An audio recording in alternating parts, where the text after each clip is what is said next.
नमस्कार विद्यार्थी मित्रांनो, मी राऊत सर.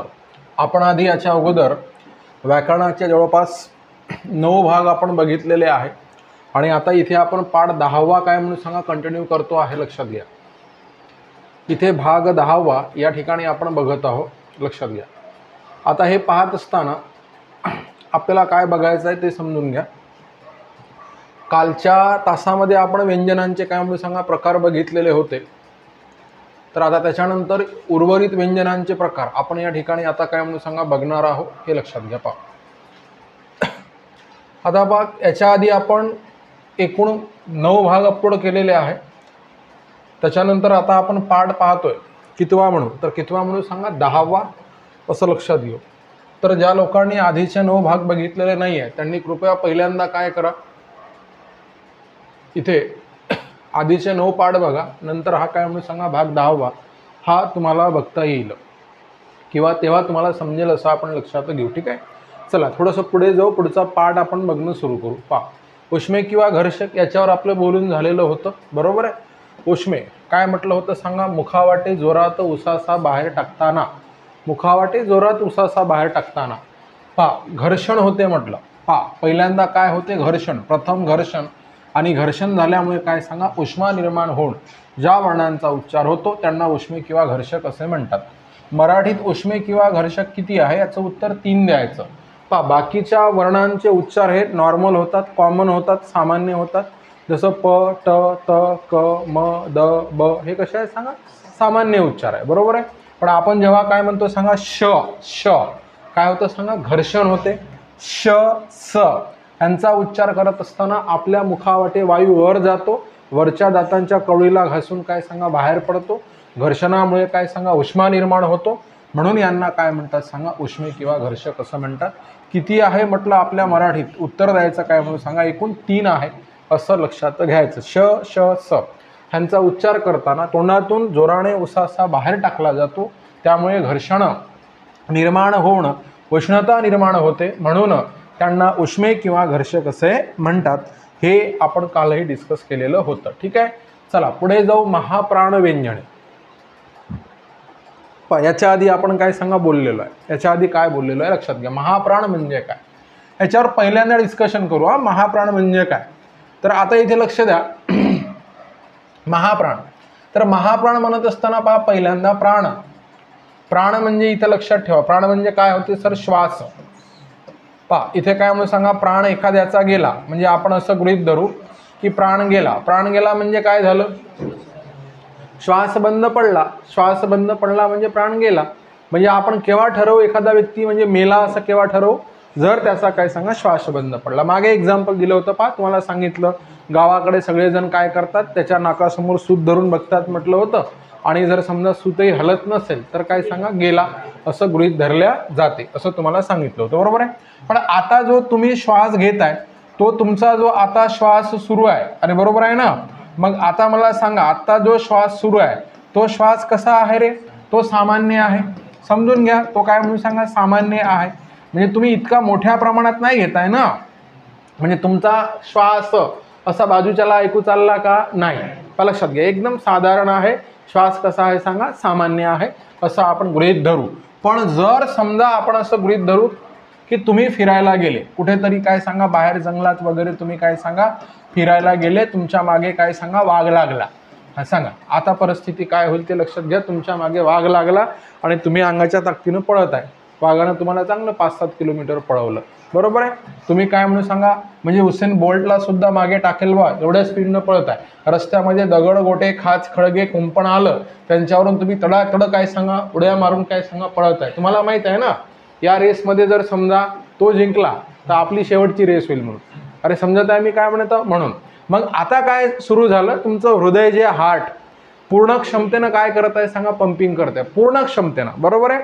श्वास सुद्धा दोन्ही नाकपुड्या भरून सुरू आहे. काय म्हणून सांगा पूर्ण तोंड भरून सुरू आहे. समजत आहे का. आणि मग आता तुम्ही काय होते पहा, आता तो श्वास तुम्ही जेव्हा बाहेर सोडत असता तेव्हा उच्चार म्हणजे कोणाचा उच्चार होत आहे, तर तेव्हा काय सांगा हा वर्ण बाहेर पडत आहे.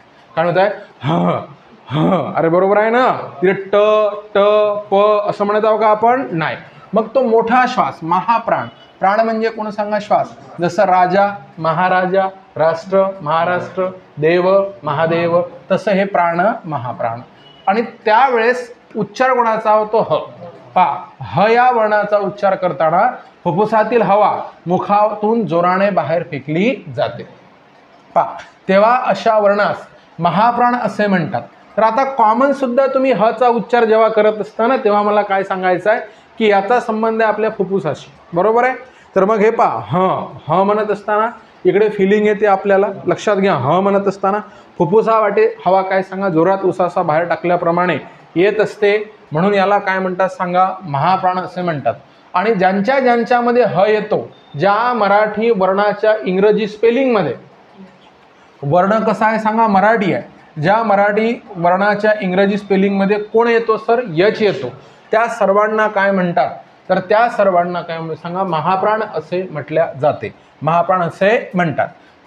आता ह युक्त व्यंजनांचा उच्चार करताना फुफ्फुसातील हवा बाहेर फेकली जाते, म्हणून ह युक्त व्यंजनांना सुद्धा काय सांगा? महाप्राण असे म्हणतात. तर आता तुम्हाला सांगतो इथे महाप्राण कोण कोण आहे. तर मराठीमध्ये एकूण महाप्राण किती? तर त्याचं उत्तर काय? 14 महाप्राण आहे. तर एक कोण सांगा? ह. आणि आता ख च्या स्पेलिंगमध्ये काय येते एकदा चेक करा. कोणाकोणाच्या स्पेलिंगमध्ये काय काय येते ते या ठिकाणी आपण चेक करू. ह नंतर इथे कोण सांगा? KH आणि इथे CHH. अरे बरोबर आहे ना. इथे कोण सांगा? TH. इथे TH. फ म्हणजे कोण सांगा? PH. हे घ म्हणजे कोण सांगा? GH. झ म्हणजे कोण सांगा? JH. इथे द म्हणजे कोण सांगा? DH. ध म्हणजे कोण सांगा? DHH. आणि इथे भ म्हणजे कोण सांगा? BH. अरे बरोबर आहे ना. श आणि श हे काय? श हे काय सांगा? मानण्या. यांचा सुद्धा उच्चार हार्ड आहे. बाकीच्यांपेक्षा उष्मे किंवा घर्षक होय ना ते, म्हणून त्यांना महाप्राण मानण्यात येते. ते महाप्राण आहे का सर? नाही. तर त्यांना महाप्राण काय सांगा? मानण्यात येते. महाप्राण मानण्यात येते. मग आता पाहू इथे आपण कोण सांगा? क्वांटिटी. ह कोण सांगा? 1. नंतर लक्षात घ्या 1 2 3 4 5 6 7. इथे काय म्हणून सांगा? 8 9 10. हे 11 आणि हे 3 असे एकूण किती सांगा? 14. मग जेवढे स्वर आहे सद्यस्थितीमध्ये आपल्याकडे मराठीमध्ये किती स्वर आहे रे? 14 स्वर आहे. मराठीत एकूण स्वर किती? तर मराठीमध्ये एकूण स्वर काय म्हणून सांगा? 14 आहे. म्हणून मराठीत एकूण महाप्राण किती? मराठीत एकूण काय म्हणून सांगा? महाप्राण किती? उत्तर काय सांगा? 14. आता मराठीतला मूळ महाप्राण कोण आहे सांगा? ह. आणि जेवढ्या वर्णांच्या उच्चारामध्ये कोण येतो? ह ची छटा येते किंवा एखाद्या मराठी अक्षराच्या इंग्रजी स्पेलिंगमध्ये कोण येत असेल सांगा?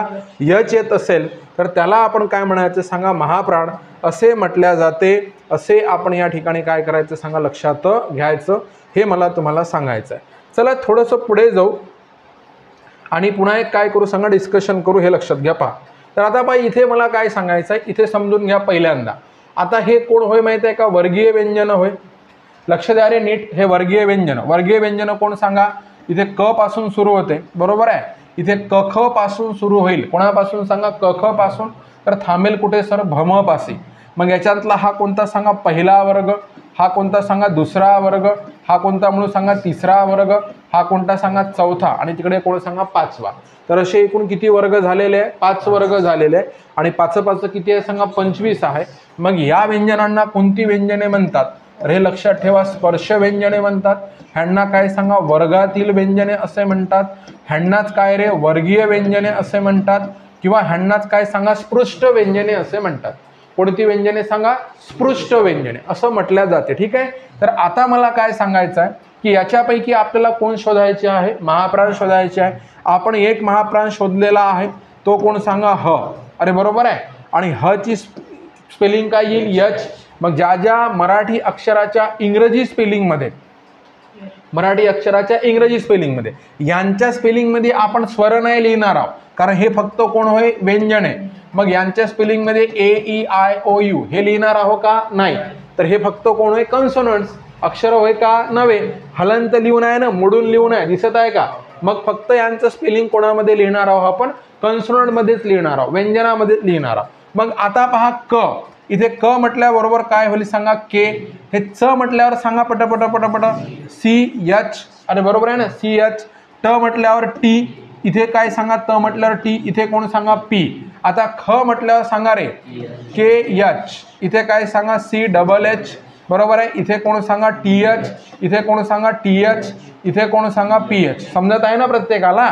आता ग म्हटल्यावर फक्त कोण होईल सांगा जी, इथे जे, इथे डी, इथे डी, इथे कोण सांगा बी, बी फक्त बी. हां इथे घ म्हटल्यावर कोण होईल सांगा जी एच, आणि झ म्हटल्यावर कोण सांगा जे एच, ढ म्हटल्यावर कोण सांगा डी एच, इथे पुन्हा ध म्हटल्यावर कोण सांगा डी एच, इथे भ म्हटल्यावर कोण सांगा बी एच. समजत आहे प्रत्येकाला. पलीकडल्याच्या स्पेलिंगमध्ये एच येतं नाही. तर आता मला इथं काय सांगायचं आहे ते नीट समजून घ्या. इथं आपण कशासाठी आलो तर इथे पहा, पहिल्यांदा तुमचा कोण सांगा च, बरोबर. नंतर कोण सांगा ख, छ, ठ, थ, फ. हे किती झाले सांगा 5. याच्यात येईल का? बाकीचे नाही. पुन्हा हे कोण सांगा घ, झ, ढ, ध आणि कोण सांगा भ. यांच्या स्पेलिंगमध्ये कोण येतं एच. मग हे पहा कोणत्या कोणत्या वर्णा म्हणजे वर्गामध्ये हे आहे. तर इथे काय सांगा दुसरा म्हणा आणि काय सांगा चौथा म्हणा. याच्यातले 5च्या 5ही कोण आहे सांगा म्हणजे महाप्राण. हे 5 आणि 5 किती झाले 10. आणि नंतर आपण मोजतो कोणते सांगा श, श, स असे 3. आणि आता इथे कोणाला सांगा च आला च. समजत आहे का? तर आता पहा ह हा 1 झाला. अरे बरोबर आहे ना. ह हा किती झाला सांगा 1 झाला. आणि आता हे 5 आणि 5 10 आणि 1 11, 11 आणि 3 14. म्हणजे हे 10 आणि 1 11 आणि 3 14 आणि 1 15. किती भरत आहे सांगा 15 भरत आहे. पण मी किती सांगितले तुम्हाला 14च आहे असं बोललो ना, बरोबर आहे. मग हेच लक्षात ठेवा की महाप्राण किती आहे सर. तर महाप्राण फक्त किती आहे 14च आहे. मग यांच्यामधला कोण नाही त्याच्यासाठी इकडे आणलं मी तुम्हाला. ह्यांच्यासाठी यांच्यामधला कोण नाही तर हा कोण नाही सांगा च नाही. कारण च मध्ये लक्षात ठेवा, च मध्ये इथे लक्षात घ्या ह ची छटा नाही. हा पहिला पॉईंट. च मध्ये कोणाची छटा नाही सांगा ह ची छटा नाही. हा महत्वाचा मुद्दा. च च्या स्पेलिंग मध्ये जरी एच येत असेल तरी लक्षात ठेवा की च हा महाप्राणच्या वर्गातही नाही. अरे समजत आहे का? याच्यातले 5ही महाप्राण आहे. याच्यातले काय सांगा 5ही महाप्राण आहे. आणि च जो आहे तो काय सांगा यांच्या वर्गात आहे का? नाही. मग च महाप्राण नाही. मग नसला तर काय होते सर? तुम्हाला काय सांगितलं की मराठी अक्षराच्या इंग्रजी स्पेलिंगमध्ये जर एच येत असेल, अरे बरोबर आहे ना, मराठी अक्षराच्या इंग्रजी स्पेलिंगमध्ये एच येत असेल तर तुम्हाला त्याला काय म्हणा म्हटलं मी महाप्राण म्हणावं असं म्हटलं ना तुम्हाला. मग तुम्ही त्याला काय म्हणणार आहे परीक्षेत महाप्राण म्हणणार आहे. आणि असं बऱ्याचदा फसवणूक करते की पहिलंच अक्षर तेच येते, ऑप्शनच ते असते पहिलं. म्हणजे काय म्हणते सांगा च, महाप्राण ओळखा म्हणते. समजलं? तुम्ही स्पेलिंग लावणं सुरू करता, स्पेलिंग लावताना काय म्हणते सांगा सी एच. समजलं? ह्याला बरोबर करता. हा महाप्राण नव्हे. एवढं समजलं का मला सांगा. हा महाप्राण काय सांगा नव्हे. तर लक्षात घ्या आपले महाप्राण किती 14. आता कोण कोण ह, ख, छ, ठ, थ, फ. इकडे काय घ, झ, ढ, ध, भ आणि श, श, स. ओके आहे सर्वांना? कोण महाप्राण नाही? च. च हा महाप्राण नव्हे, तो अल्पप्राणच राहील. त्याच्यासाठी आपण या स्लाइडवर आलो होतो. तर हे इथं काय सांगा लक्षात घ्या. चला पुढे जाऊ. पुढचा काय म्हणून सांगा पॉईंट कंटिन्यू करणं सुरू करू. तर हे पहा आता इथे काय म्हणून सांगा अल्पप्राण बघूया आपण. ठीक आहे. एकूण व्यंजने किती रे? हा एकूण व्यंजने किती? 34. आता ते एकूण पैकी सांगा महाप्राण किती? लक्ष महाप्राण किती म्हणून सांगा 14 असं आपण कन्सिडर करू. बरोबर आहे ना. महाप्राण 14. ज्या वर्णाचा उच्चार, आता अल्पप्राण व्यंजने बघतोय आपण. कोणते बघतोय सांगा? अल्पप्राण. पहा ज्या अल्पप्राण, इथं तुम्ही जास्त डोकं लावायचंच नाही. महाप्राण नाही ते अल्पप्राण, महाप्राण नाही ते अल्पप्राण. आता महाप्राण समजले, बरोबर आहे. मग महाप्राण व्यतिरिक्त 34 वजा 14. अरे समजत आहे का? एकूण व्यंजने किती? 34 वजा कोण सांगा 14. उरले किती रे? 20. मग हे 20 जे आहे ह्या 20 ना आपण काय म्हणायचं? अल्पप्राण असं म्हणायचं. म्हणजे चला सुद्धा तुम्ही काय म्हणणार आहे सांगा? चला सुद्धा अल्पप्राण असंच म्हणणार आहे. ठीक आहे. मग आता पहा इथे पुढे जाऊ आणि पुढचा मुद्दा बघणं सुरू करू. ज्या वर्णाचा उच्चार करताना फुफ्फुसातील हवा मुखातून सौम्य पद्धतीनं बाहेर पडते. म्हणजे असं काय सांगा जोरात उसासा टाकून बाहेर पडत नाही, सौम्य पद्धतीनं बाहेर फेकली जाते, तेव्हा अशा व्यंजनाला काय सांगा अल्पप्राण असे म्हणतात असं आपण गृहीत धरू. ठीक आहे. आता क्वांटिटीमध्ये पहा, हे पहा याच्यात च दिलेला आहे, दिसत आहे ना. मग च कोण होईल सांगा? अल्पप्राण. मग आता 1 2 3 समजताय का? 4 5 6 7 इथे काय म्हणून सांगा 8 9 10 11, इथे काय सांगा 12, 13, इथे 14, समजत आहे का? इथे काय म्हणून सांगा 15, 16, इथे 17, 18, 19 आणि काय सांगा 20. किती आहे म्हटलं अल्पप्राण? 20. तर हे पाठ करायचेच नाही, ते पाठ झाले आपल्याला, महाप्राण पाठ झाले. मग आता पहा एकूण व्यंजने किती रे? 34 म्हणजे 34 वजा 14 कोण सांगा? महाप्राण, म्हणजे इथे 20 कोण सांगा? अल्पप्राण. अशी आपली उत्तरं पाहिजे. जे सांगत आहोत ते कळत आहे सर्वांना? म्हणजे आता पहा इथे फुफ्फुसा वाटे जोरात उसासा बाहेर टाकताना ज्या वर्णांचा उच्चार होतो त्यांना महाप्राण म्हणतात. आणि मग कोण सांगा? महाप्राणचा उच्चार कोणत्या वर्णासारखा होतो? ह या वर्णासारखा होतो. बरोबर आहे, लक्षात घ्या. आणि मग ज्या मराठी अक्षराच्या इंग्रजी स्पेलिंगमध्ये कोण येतो सांगा? ह येतो. ह ची छटा येते, यच येतो. इंग्रजी स्पेलिंगमध्ये यच येतो, त्याला काय म्हणायचं? महाप्राण. लक्षात घ्या. आणि एक अल्पप्राण म्हणजे ज्या वर्णाचा उच्चार करताना फुफ्फुसातील हवा सौम्य पद्धतीनं, हळू पद्धतीनं काय सांगा? बाहेर पडते, तर तेव्हा त्यांना काय म्हणतात? अल्पप्राण. मग हे बाकीचे 20 कोण सांगा? अल्पप्राण. असं लक्षात घ्यायचं. इथपर्यंतचा प्रवास क्लिअर आहे, हे लक्षात घ्या. आता स्वातंत्र्य वर्ण पहा, मराठीमध्ये स्वातंत्र्य वर्ण कोण सर? तर मराठीमध्ये ळ हा स्वातंत्र्य वर्ण होय. कोण सांगा? ळ. आता ळला स्वातंत्र्य वर्ण आपण का मानायचं त्याचं कारण सांगतो तुम्हाला, की मराठी भाषा आपली कोणती सांगा? मराठी भाषा. मराठीची जननी कोण सांगा? संस्कृत. मग बरेच शब्द काय सांगा? संस्कृतमधून आलेले आहे मराठीमध्ये, त्यांना आपण तत्सम शब्द असं म्हणत असतो. कोणते शब्द म्हणतो तर लक्षात ठेवा, तत्सम शब्द असे म्हणतो. बरोबर आहे का? लक्ष द्या, तत्सम शब्द असे म्हणतो. पण आता काय होते की हा जो ळ आहे ळ, तर ळ कुठे नाही आहे सर? तर ळ कुठे नाही सांगा? संस्कृतमध्ये नाही. म्हणून मराठीमध्ये आपण तो कोणत्या भाषेतून घेतलेला आहे? द्रविडी भाषेतून घेतलेला आहे. अरे समजते का? पा लक्षात घ्या. तो द्रविडीमध्ये कोणत्या भाषा? तेलुगू कन्नड गटातील आहे, म्हणजे द्रविडी भाषा. म्हणजे कोणत्या गटातील आहे म्हणून सांगा? द्रविडी भाषेतील आहे असं आपण कन्सिडर करू. हे लक्षात, द्रविडी भाषेत म्हणजे तो पर्टिक्युलर मागवल्या गेला, स्वातंत्र्य पद्धतीनं स्वतंत्रपणे काय म्हणून सांगा? मागवल्या गेला. हे लक्षात घ्या. म्हणून त्याचं नाव आपण काय ठेवलेलं आहे? स्वातंत्र्य वर्ण. ठीक आहे. मग आता पहा संस्कृतमध्ये ळच्या बदली काय वापरतात? तर काय वापरतात? ल वापरतात. अरे मुद्दा समजत आहे का? संस्कृतमध्ये ळच्या बदली काय वापरतात? ल. जसं आपण इथे मराठीमध्ये काय म्हणतो? मळ. अरे बरोबर आहे ना? आणि तिथे काय म्हणते? म ल. अरे समजत आहे ना? म ल. इथे मळका. हे पहा मराठीमध्ये काय सांगा? मळका. संस्कृतमध्ये काय सांगा? मलिन. मलिन. कोण काम करत आहे? ल. आपण मराठीमध्ये काय म्हणू माहित आहे का? कळस. बरोबर आहे, लक्षात घ्या. तिथे काय सांगा? कलश. कळश असं म्हटलं. समजत आहे का मी काय म्हणत? तर ह्या पद्धतीने तिथे मराठीमध्ये ळ, संस्कृतमध्ये काय सांगा त्या ठिकाणी ल वापरला जातो. मग हे आपण स्पेशली कुठून सांगा? द्रविडी गटातील भाषेतून मागवला, म्हणून त्याला काय म्हणतात? उत्तर काय द्यायचं सांगा? स्वातंत्र्य वर्ण असं म्हणतात. मग स्वातंत्र्य वर्ण किती आहे? एकच आहे. कोण आहे सांगा? ळ. ह्याची काही वैशिष्ट्य आहे पुन्हा, हे लक्षात घ्या. आपल्या मराठीमध्ये त्याच्यापासून कोणताही शब्द सुरू होत नाही. आठवा ना? अरे आठवून बघा. म्हणजे ळ पासून कोणताही शब्द सुरू होतो का? तर कोणताही शब्द सुरू होत नाही.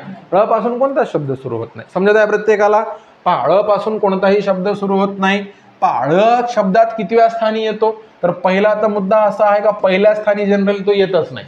बरोबर आहे. दुसऱ्या स्थानी येतो. हे पहा मळ, मळका. बरोबर आहे. कमळ. तिसऱ्या स्थानी येतो. दुसऱ्या आणि चार अक्षरी शब्दा म्हणजे दुसऱ्या आणि चौथ्या स्थानी बऱ्याचदा येतो. मळमळ, चळवळ, कळकळ. अरे बरोबर आहे ना? एवढं बारीक बारीक विचारणार नाही, फक्त लक्षात ठेवा तो पहिल्या स्थानी येतं नाही, असं आपण लक्षात घेऊ. हा कोण होय सांगा? स्वातंत्र्य वर्ण होय. कोण सांगा? ळ. चला ळ पर्यंतचा प्रवास आपण काय केलेला आहे सांगा? क्लिअर केलेला आहे. याच्यानंतर मला काही कंटेंट पुन्हा सांगायचा आहे, तर तो नीट इथं लक्षात घ्या.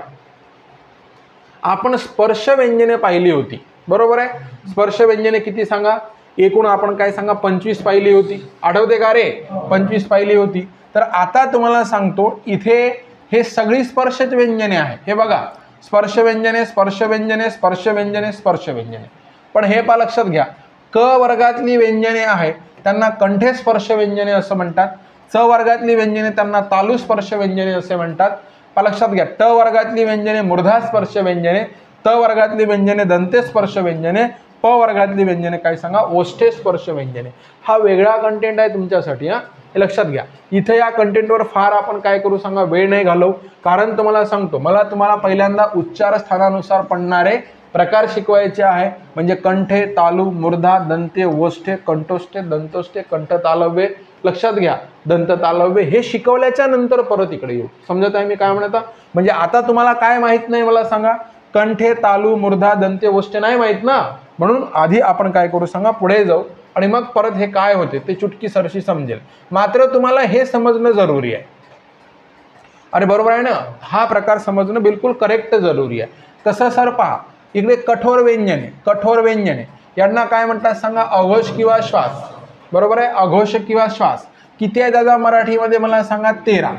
अरे बरोबर आहे ना, 13. बरोबर आहे, 13 सांगितले होते काल तुम्हाला.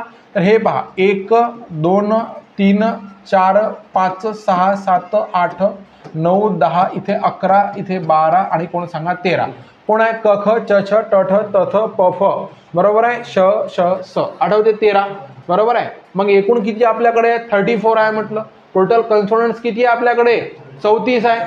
34 पैकी 13 वजा करा, तर इकडे काय म्हटलं सांगा, 21 कोण आहे म्हटलं होतं, मृदू आहे. बोललो होतो का काल तुम्हाला. मग हे पहा, मृदू व्यंजने त्यांना घोष किंवा काय म्हणतात, नाद असं का म्हणतात ते सांगितलं होतं. बरोबर आहे. मग हे पहा, 1 2 ग घ अंग ज झ न ड ढ ढ त ध न ब भ म य र ल व ह ळ. हे कोण होईल सांगा, मृदू. क्वांटिटी जर पाहतो म्हटलं, 1 2 3 4 5 6 7 8 9 10 11 12 13 14 15 16 17 18 19 20 21. समजलं प्रत्येकाला. तर हे किती आहे सांगा, 21 आहे. आता हे सांगायची गरज नाही, फक्त आले प्रश्न. कठोर किती, 13. मृदू किती, 21. स्पर्श किती रे, 25. अनुनासिक किती, 5. एकूण किती, 34. बरोबर आहे का. महाप्राण किती, 14.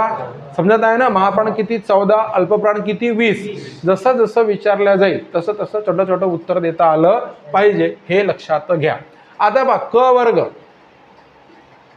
आता पाहणं तुम्हाला सांगतो, क वर्ग. आता पहा, इथे श्वास व्यंजने म्हणजे कोणती होय सांगा, कठोर होय. अरे बरोबर आहे ना, लक्षात घ्या. श्वास कोण होय सांगा, कठोर होय. आठवते का, श्वास म्हणजे कठोर होय. बरोबर आहे. आणि इथे काय म्हणून सांगा, श्वास म्हणजे कठोर होय. हे समजलं, एवढं तर क्लिअर झालं. जेवढं समजते तेवढं लक्षात घ्या, जेवढं समजते तेवढं लक्षात घ्या. कारण जे पोरं राज्यसेवा मेन्सला वगैरे बसतात, राज्यसेवा मुख्य परीक्षा, हे गंमत नव्हे. अरे बरोबर आहे ना, हे काही गंमत नव्हे. म्हणजे काय म्हणून सांगा, तुम्हाला भूलथापा देऊन असं काहीतरी काय म्हणून सांगा, टाइमपास हा मुद्दा नाही, पैकी गुण मिळाले पाहिजे, हा महत्त्वाचा मुद्दा इथे लक्षात घ्या. आता मला सांगा, आत्ताच तुम्हाला काय शिकवले, महाप्राण. हा, महाप्राण कसा असतो एकदा सांगा, की त्याच्या स्पेलिंगमध्ये कोण पाहिजे, एच. मग इथे ख च्या स्पेलिंगमध्ये एच येतो, CHH. अरे बरोबर आहे ना, TH. इथे काय सांगा, TH. इथे कोण सांगा, PH. आता यांच्या स्पेलिंगमध्ये एच येत नाही, एच येत नाही, एच येत नाही, एच येत नाही. अरे बरोबर आहे ना. इथे जी काय म्हणून सांगा, एच. झेड काय म्हणजे जे काय, एच. डी काय म्हणून सांगा, एच. इथे काय सांगा, DH. इथे काय सांगा, BH. अरे समजते ना, भच्या स्पेलिंगमध्ये. आणि इथे CH. पण तरी हा कोण नव्हे म्हटलं, महाप्राण नव्हे, तो कोण होय म्हटलं, अल्पप्राण. मग आता मला सांगा, यांच्या स्पेलिंगमध्ये कोण नाही आहे सांगा, एच नाही आहे. अरे दिसत आहे ना, म्हणून हे कोण होय सांगा, अल्पप्राण होय. बरोबर आहे. आता इथं पहा, आकृती चेक करा, हे कोण झाले, अल्पप्राण झाले. ह्यांच्या स्पेलिंगमध्ये एच आहे, सर हे कोण झाले, महाप्राण झाले. ह्यांच्या स्पेलिंगमध्ये एच नाही, म्हणजे ते कोण झाले सांगा, अल्पप्राण झाले. ह्यांच्या स्पेलिंगमध्ये एच आहे, म्हणजे हे कोण झाले, महाप्राण झाले. आणि यांचा काही संबंध नाही, हे 5वा वर्ग कोण होय, अनुनासिक होय किंवा परसवर्ण. तर आता एवढी आकृती समजून घेण्यासाठी पहिल्यांदा काय करू, मला सांगा, तुम्हाला महाप्राण आणि अल्पप्राण हे करेक्ट समजले का. हा, तर मग आता तेवढंच बाजूला ठेवा. कोणाला माहित आहे का, हे श्वास श्वास आणि नाद नाद ह्यांना काय करा सांगा, थोडंसं बाजूला करा. अरे बरोबर आहे ना. मग आता सांगा, आता तुम्हाला एक प्रश्न, तर याच्यातले तुम्हाला हे तर नक्कीच ओळखता आले. काय ओळखता आले मला सांगा. हा सर, याच्यातून आम्हाला महाप्राण अल्पप्राण पटपट ओळखता येते म्हणा. आता सांगा, श्वास म्हणजे कोणती. आता सांगा सगळ्यांनी, श्वास म्हणजे कोणती आहे. श्वास म्हणजे कठोर. श्वास म्हणजे कोण सांगा? कठोर. काल सांगितलं ना की खूप अंतरापर्यंत यांचा उच्चार करू शकत नाही, उच्चार केला तर आपला श्वास लागते, धाप लागते. म्हणजे हे कोण झाली सांगा? श्वास म्हणजे कठोर. अरे बरोबर आहे ना. आणि नाद म्हणजे कोण होईल सांगा? मृदू. बरोबर आहे. मग आता तुम्हाला सांगतो तक्त्यातलं पहिलं आणि दुसरं हे व्यंजन कसं असते म्हटलं तर ते काय सांगा? कठोर व्यंजन असते. आठवलं? कठोर व्यंजन असते. मग हे पहा इथे कोण सांगा? क ख. हे वर लक्ष द्या. हे काय सांगा? श्वास. आणि हे श्वास होय, हे श्वास होय, पण हे कोण होय सांगा? अल्पप्राण होय. म्हणून याचं नाव आता दोन्ही मिळून कसं होईल? श्वास अल्पप्राण. हे श्वास होय ना, मग याचं नाव श्वास अल्पप्राण. हे काय सांगा? हे श्वास म्हणजे कोण? कठोर. मग श्वास अल्पप्राण, श्वास अल्पप्राण, श्वास अल्पप्राण, श्वास अल्पप्राण. टायटल बघा, श्वास अल्पप्राण म्हणजे कठोर अल्पप्राण. आता हे श्वास काय सांगा? महाप्राण. कारण याच्या स्पेलिंगमध्ये कोण येत आहे? यच येत आहे. स्पेलिंगमध्ये कोण येत आहे? यच येत आहे. मग हे श्वास महाप्राण, श्वास महाप्राण, श्वास महाप्राण, श्वास महाप्राण, श्वास महाप्राण. हे समजलं? पुन्हा हे सगळे कोण होय? अल्पप्राण होय. अरे सगळे कोण आहे? अल्पप्राण होय ना. पहिला पॉईंट अल्पप्राण. आता सांगा कठोर व्यंजन कोण कोण? तुम्हाला हे माहीत असणं जरुरी आहे. कठोर व्यंजन कोण कोण?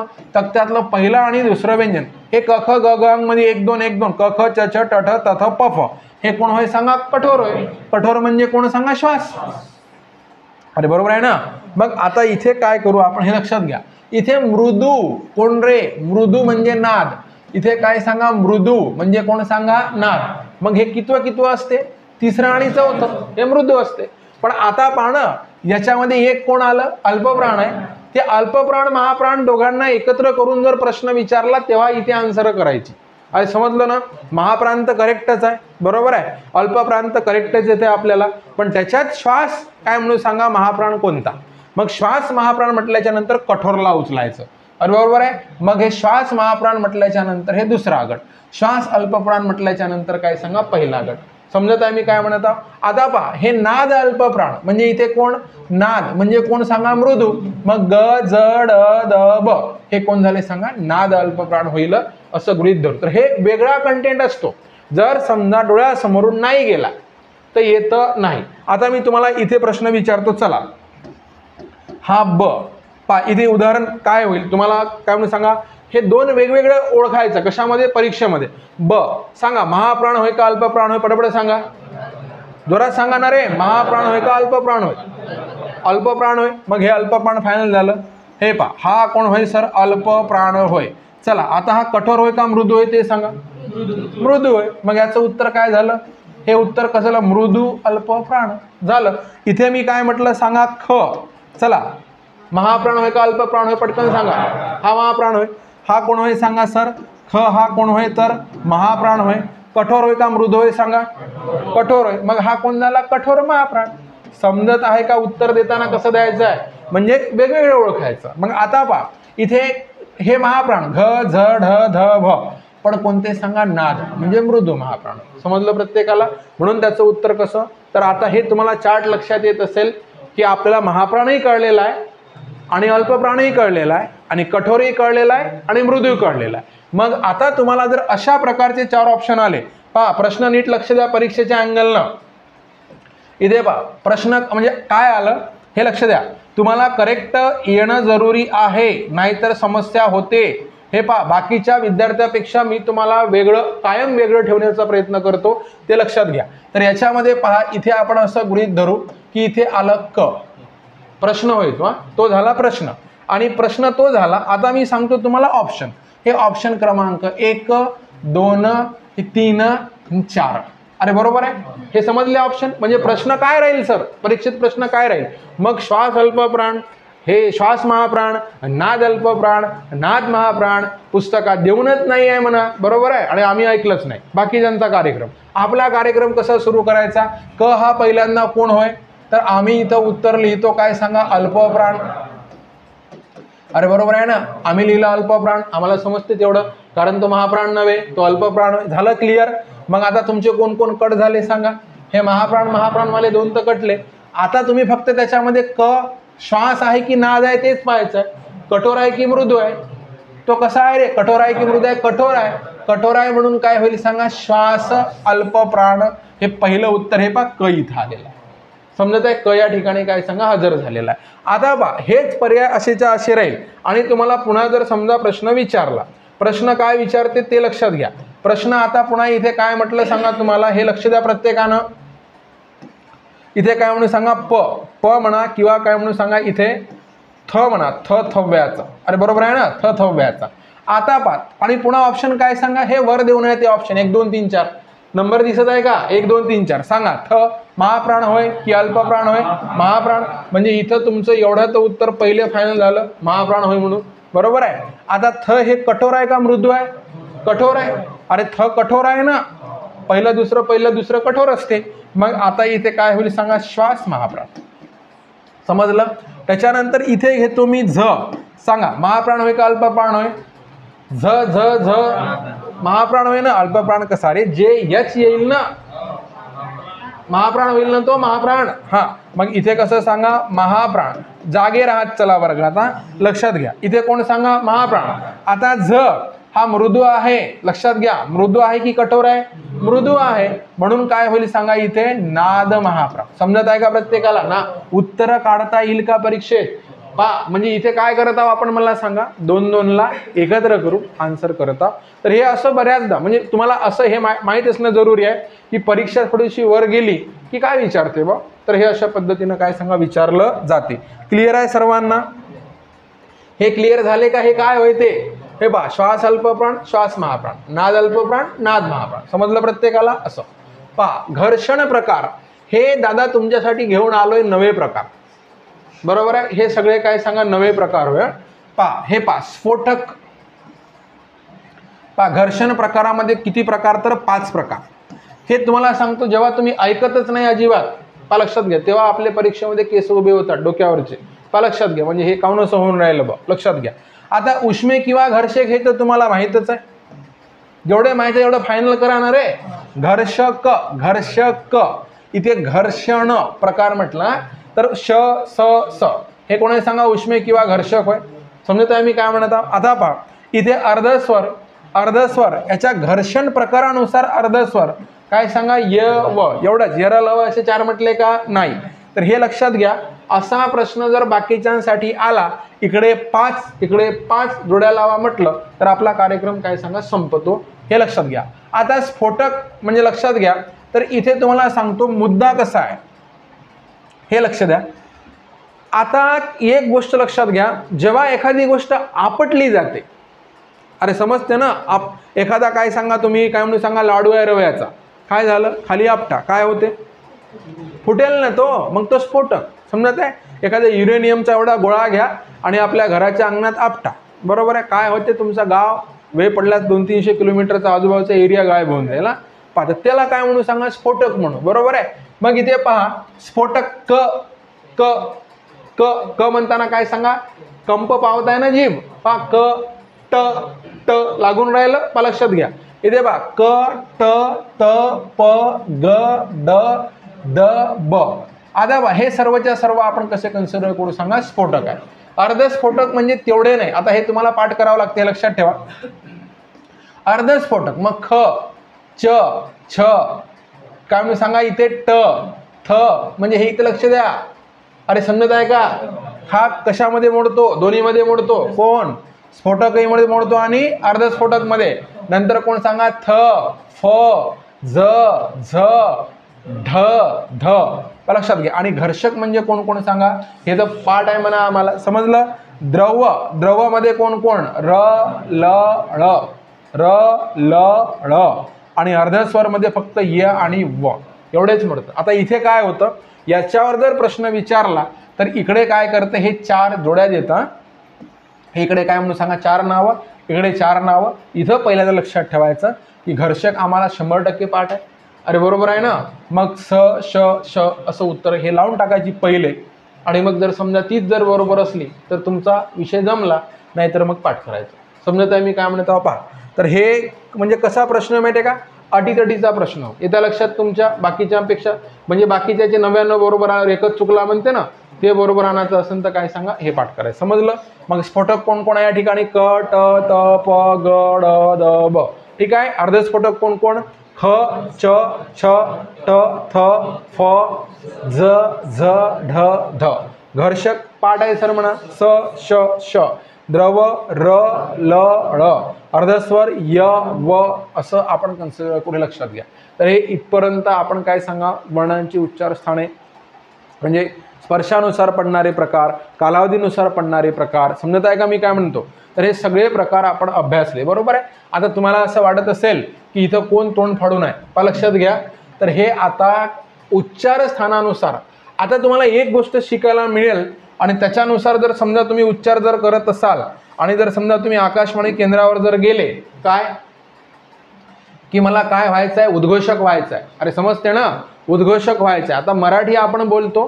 किती वर्षापासूनची सर्व्हिस आहे तुमची, तुमचं जेवढं वय आहे ना तेवढी तुमची काय सांगा सर्व्हिस आहे जी मराठी तुम्ही बोलत आहात. तर आता आपण बरोबर बोलत आहो का ते समजून घ्या आणि टेस्ट करा. म्हणजे तिथल्या तिथेच असणं जरुरी आहे, जिथला उच्चार तिथेच.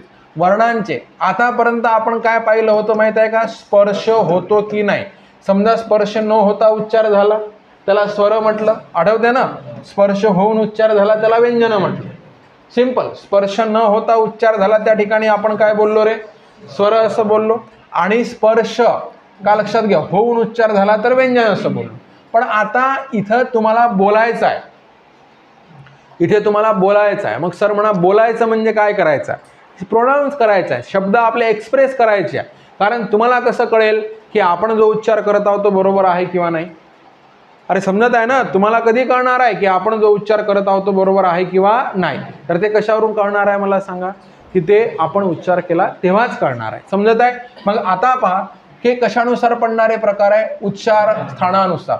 उच्चार स्थानानुसार म्हणजे तुमच्या त्या ठिकाणी कुठे जिभेचा शेंडा लागतो, त्याचं ठिकाण काय, तो कुठून निघत आहे, ह्याच्यानुसार काय म्हणून सांगा उच्चार स्थानानुसार पडणारे प्रकार.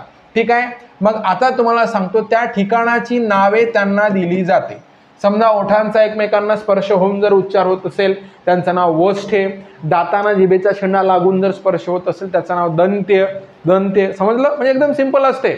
ओठांचा एकमेकांशी स्पर्श होऊन प फ ब भ उ उ, अरे बरोबर आहे ना, ते ओष्ठे होतात. लक्षात घ्या. कंठातून निघत असेल कंठे, मूर्धेला वर लागत असेल सेंटरला तर मूर्धन्य, लक्षात घ्या. आणि मूर्धेच्या अलीकडे लागत असेल तर तालव्य. ते सगळं क्लिअर करून देतो. आणि इथे 2-4 काय म्हणून सांगा, म्हणजे पहिल्यांदा आयोग कशा कशावर डेफिनेशन विचारते. मग आता आपण काय बघत आहोत पहा, वर्णांचे उच्चार स्थानानुसार पडणारे प्रकार. तर हे जो नकाशा आहे तो तुमच्या काय सांगा तोंडाचा नकाशा होय, हे लक्षात घ्या. घरी गेल्यावर असं आरशासमोर काय सांगा फाडून बघा, आपल्याकडे सुद्धा तो सिस्टम आहे. अरे बरोबर, चालता बोलता सिस्टम आहे. तर आकृती फारशी चांगली काढता येत नाही मला, म्हणून मी काय सांगा आकृती इथे ॲड करून ठेवलेली आहे ऑलरेडी. लक्षात घ्या. नाहीतर इकडे म्हणजे आपण करायला गेलो गणपती, बरोबर आहे, आणि त्याच्यामध्ये होत असते बऱ्याचदा काय सांगा मारुती. तर तसं होऊ नये. तर आता मी पहिल्यांदा तुम्हाला सांगतो. चला ह्या आकृतीवर समजून देत नाही कारण हे काय म्हणून सांगा फ्रंट साईड झाली, आपल्याला काय सांगा ही आकृती पाहिजे. ओके, चला इथे आपण काय करू सांगा समजून घेऊ. पहिल्यांदा उच्चार स्थाने समजून घ्या. पहा काय समजून घ्या सर, उच्चार स्थाने समजून घ्या रे बाबा. काय समजून घ्या सांगा, उच्चार स्थाने. ओके, उच्चार स्थाने समजून घ्या. आता उच्चार स्थाने, तर उच्चार स्थाने समजून घ्या. समजते का मी काय म्हणतो, उच्चार स्थाने. ओके, तर पहिला प्रकार आयोग तुम्हाला विचारेल की तालू म्हणजे काय. डेफिनेशन पहा, तालूची काय सांगा व्याख्या म्हणून. इंग्रजीत जायचं नाही आपल्याला. पहा व्याख्या म्हणून, तालूची व्याख्या. तालू म्हणजे काय. आता पहा तुम्हाला माहित आहे का, चेहऱ्याच्या बाह्य भागावरचं सर्व माहित आहे.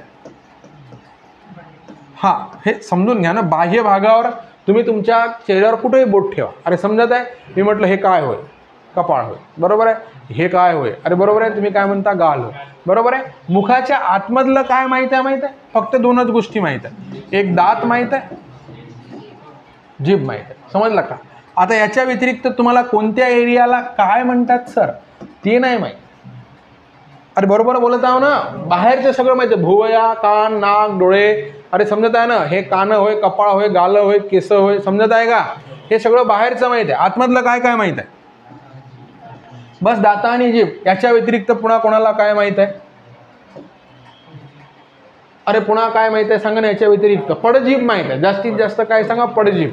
पडजीभ त्याच्या व्यतिरिक्त पुन्हा काय माहित आहे, हां, तर हे लक्षात घ्या, दातावर, जिभेवर, बरोबर आहे, आणि काय म्हणून सांगा पुन्हा, किपड जिभेवर. आयोग प्रश्न विचारत नाही, त्याचं कारण तुम्हाला माहिती आहे. हां, तुम्हाला जे नाही माहीत तर त्याच्यावर प्रश्न विचारते. तर उच्चारस्थाने आपण पहिल्यांदा काय करू, जाणून घेऊ. तर इथे लक्ष द्या, पहिल्यांदा आपण काय सुरू करू, तर इथे आपण पहिल्यांदा सुरू करू सर काय सांगा, तालू. अरे बरोबर आहे ना, तालू. लक्ष द्या. आता पहा, वरच्या दातांची मागची बाजू, दात आहे का सगळे, माझ्याकडे पाहू नका, लक्षात घ्या, तुमचे तुम्हाला आहे ना दात, लक्षात घ्या. तर वरच्या दातांची काय म्हणून सांगा, मागची बाजू. वरच्या दातांच्या मागच्या बाजूपासून, हे वरच्या दातांच्या काय सांगा, पहा, वरच्या दातांच्या मागच्या बाजूपासून तर हे काय म्हणून सांगा, कंठापर्यंतचा, कुठपर्यंतचा रे, कंठापर्यंतचा असा जो गोल घुमटाकार भाग असतो. अरे समजा का, कंठापर्यंत, कंठ म्हणजे गळा, तर असा जो गोल घुमटाकार काय सांगा भाग असतो त्याला तालू असे म्हणतात. पहा, तालू कुठपर्यंत, आता ही इथपर्यंत गळा, समजत आहे का, आपण काय म्हणून सांगा, गळा. वरच्या दातांच्या मागच्या बाजूपासून तर कंठापर्यंतचा गोल घुमटाकार भाग. आकृतीमध्ये जर समजा समजत नसेल, आपण आपली आकृती काढू. हे लक्ष द्या. हे पहा, इथे आपण आपली आकृती याच्यापेक्षा चांगली काढू. ठीक आहे, थोडंसं नाही जमत, काही टेन्शन घेऊ नका, जे आहे ते ठीक आहे. हां, आता जमला का नाही, पावर, हे लक्षात घ्या. तर हे वरच्या दातांची काय म्हणून सांगा, मागची बाजू, बरोबर आहे. ही कोणती बाजू राहील सांगा, मागची बाजू. पहा, काही लोक तरी असे हॉरर मूवी सारखे पाहते का, डोक्यावर पडले का ब्या, म्हणजे काय म्हणून सांगा, होऊन काय राहिलं बा नेमकं, मला तर समजून नाही राहिलं. आता दात, तोंड, ओठ, आपलं थोबाड, याच्यात काय समजण्यासारखं आहे. आरशामध्ये 100 पाहत असताना स्वतःला, लक्षात घ्या, वरच्या दातांच्या मागच्या बाजूपासून तर हे कंठ म्हणजे गळा. अरे कंठ म्हणजे कोण सांगा, गळा. हे इथपर्यंत पा, दाबून पा स्वतःचा, म्हणजे समजते काय होईल. पहा, हे काय म्हणून सांगा, कंठ इथपर्यंत हनुवटी आहे ना, त्याच्या खाली हा कोण होईल सांगा, गळा. हे पहा, इथे आपण काय म्हणून सांगा, श्वास सुरू आहे म्हणून आवाज येत आहे. इथे जर आपण गडबड केली की बफरिंग सुरू होते. अरे समजत आहे ना, आणि कायमचं दाबून ठेवलं की कार्यक्रम आटोपतो. पहा, लक्षात घ्या. तर कंठ म्हणजे गळा, तर हे वरच्या दातांच्या मागच्या बाजूपासून तर कंठापर्यंतचा आता हा गोल घुमटाकार भाग. आता हा भाग ॲक्च्युअल कुठं असायला पाहिजे होता सर म्हणा, तर हा भाग हे असाही राहील. अरे समजत आहे का, हे असाही राहील, पण पुढच्या भागात आपण डेकोरेशन केलं. अरे समजते का, ह्या पुढच्या भागात आपण काय केलं सांगा, डेकोरेशन केलं. काय डेकोरेशन केलं, जसं घराच्या मागे हे भिंत आणि समोर काय करतो, दार लावतो, खिडकी लावतो, झालर लावतो, तसं इकडे काय केलं, सगळी ज्ञानेंद्रिय समोर लावून दिली. अरे लावली का नाही हे लक्षात घे. इकडे डोळा लावला, इथे नाक लावलं, ओठ लावले, हनुवटी लावली, तोंड लावलं, समजत आहे. तर हे बाहेरच्या फ्रंटला लावलं. पहा, लक्षात घ्या. आता बनवत असताना काय म्हणून सांगा, थोडंसं काही काही गोष्टी ते म्हणजे इंजिनियरला लक्षात येणं जरुरी होत्या, बरोबर आहे. म्हणजे हे सेटअप लावत असताना, आता तुमचं सेटअप कसं लावलं गेलं पहा. आता इमॅजिन करा, आपल्याला काय सांगा, दोन्ही डोळे समोर लावले, बरं, दोन्ही डोळे काय सांगा समोर लावले. आता दोन्ही डोळे समोर लावल्याच्यानं काय होऊन राहिलं का, मागून दिसून नाही राहिलं आपल्याला. मग आपण जर गाडी चालवत आहोत तर गाडीला असे काय सांगा, 2 व्हीलर असो, आरसे लावायला लागत आहे. एक इमॅजिन करा, जर समजा सिस्टममध्ये आपण सुधार करतो म्हटलं असतं, एक मागून ठेवायचा असता किंवा 2 समोरून एक मागून जर ठेवला असता तर मागं वळून पाहायची आवश्यकता राहिली नसती. अपघाताचा विषय नाही, आजूबाजूनं काय तर मान सारखी वळवायची गरज पडली नसती. अरे कल्पना करा ना, बरोबर आहे. आता हे काय म्हणून सांगा, जसं आपलं रेडिएशन गोळा करणारी छत्री असते ना आपल्या छतावर, टाटा स्कायची वगैरे, समजत आहे मी काय म्हणत आहो, तर तसे हे आपले कानं होय, समजत आहे का, हे काय म्हणून सांगा, कानं होय, लक्षात घ्या. तर हे रेडिएशन गोळा करत आहे. तुम्ही जिकडे कानांचा काय सांगा दिशा असेल, ज्याचे कानं असे एकदमच चिकटून आहे, समजत आहे का, त्याला कमी ऐकायला येते. आत्ताच प्रयोग करून पहा, काय करा माहिती आहे का, असं काय करायचं सांगा, कानाला चिकटपट्टीनं असं मागं चिकटवा, ऐकायला कमी येते. आणि असं केल्याच्या नंतर काय सांगा, जास्त येते. आजोबाला कोणी सायन्स सांगितलं नाही, पण ते ऐकत असताना असं कान करते, म्हणजे हे एवढा पुन्हा कान वाढवला, समजत आहे का, एरिया वाढवला, म्हणजे त्याचा अर्थ काय होत आहे की जास्त तिथं काय सांगा रेडिएशन गोळा होतं. हे समजून घ्या. एक समजून घ्या ना, काय काय असते, सायन्स असते प्रत्येक गोष्टी मागा.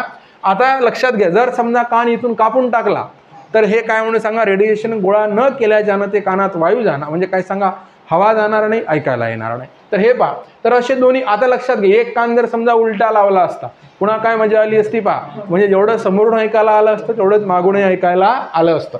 तर पहा, तर ते त्याच्या याच्यामध्ये तुम्ही काही खोट काढू नका, हा फक्त विनोदाचा भाग आहे. तर देव आणि माणसामध्ये तेवढाच फरक आहे की देवाने एकदा निर्मिती केली आणि अपडेट करण्याचा प्रश्नच नाही. आपल्याला आयुष्यात दरवेळेस अपडेट करावं लागते, बरोबर आहे. साधी 10 वर्षामध्ये तुमची हिरो होंडाची गाडी किती वेळा अपडेट झाली? अरे 10 वर्षामध्ये मॉडेल किती बदलले, समजत आहे ना. माणूस नावाचा मॉडेल बदलला का? नाही. ते क्रिएशन निसर्गाचं आहे, ते गॉडचं म्हणजे काय सांगा क्रिएशन आहे, म्हणून त्याच्यात नो चेंज. आता तुम्ही जर म्हणाल की नाही याच्यात आम्ही चेंज करतो, करून दाखवा ना. त्यानं जे जे निर्माण केलं त्याच्यात नो चेंज. अरे समजत आहे ना, माणसाचा विषय आहे त्याच्यात चेंज आहे. तर आता पहा हे असं समोर सुद्धा राहिलं असतं, बरोबर आहे ना. पण आता आपल्या समोर इकडे काय आहे मला सांगा, समोर हे आपण सिस्टम लावलेलं आहे, बरोबर आहे. मग आता कसं झालेलं आहे तर हे इथे लक्ष द्या. तर हे अशा पद्धतीनं मग कुठून कुठपर्यंत. आता पहा पुन्हा आपला एक प्रश्न कसा, इथे आपण आता तालू सुरू करू. हे पहा तालू आकृतीवर लक्ष द्या. वरच्या दातांच्या मागच्या बाजूपासून, वरचे कोण सांगा दात, लक्ष द्या. वरच्या दातांच्या मागच्या बाजूपासून इथे कंठापर्यंतचा, कुठपर्यंत? कंठापर्यंत. मग हे काय म्हणून सांगा, हे असा आपण कन्सिडर करू. अरे समजत आहे का, हे असा. इथे काय म्हणून सांगा, असा. वरच्या दातांच्या मागच्या बाजूपासून कंठापर्यंतचा जो गोल घुमटाकार भाग असतो, जो गोल काय सांगा घुमटाकार भाग असतो, त्याला तालू म्हणतात. मला सांगा तालू समजला का? खर्रा वगैरे खाणारे जर कोणी वर्गात असेल तर ते तुम्ही जर समजा जास्त चुना वगैरे झाला की जांभाड सोलणे हा प्रकार, ग्रामीण भागात शब्द आहे ना, जांभाडच फुटलं म्हणते. आता जांभाड फुटलं तर मग खाते कशाले तू? अरे बरोबर आहे ना.